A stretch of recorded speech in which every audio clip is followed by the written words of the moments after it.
Just a quick video today covering the new firmware released this week by Wahoo for their original Element, the Bolt 2, and the Roam cycling GPS head units. The changelog over on the Wahoo website is a little thin on detail, but I can confirm one of the performance improvements addresses an issue a few people have raised when using these cycling computers, and that is the responsiveness of pressing the page button to get to your next data page. Let's have a look at this update in action.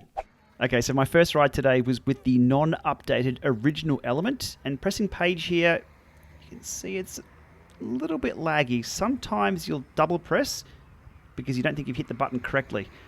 Oh yes, and those are reindeers on the left.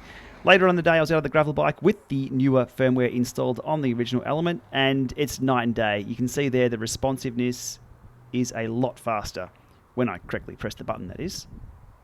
So working very, very well on that older unit. Next up, side by side with two bolts. Now the bolt on the left is not updated, the latest. The bolt on the right does have the newer firmware. And trying to press the button at the same time here, you can see the newer firmware on the right is a lot more responsive. There's an extra data screen on the left there that I have to keep skipping by. But no question at all, a little faster there with the new firmware. And a quick look at the Bolt 2 with the new firmware installed. Nice and responsive pressing page. And the Roam. Again, same deal. Nice and quick flipping between those data screens. Good stuff.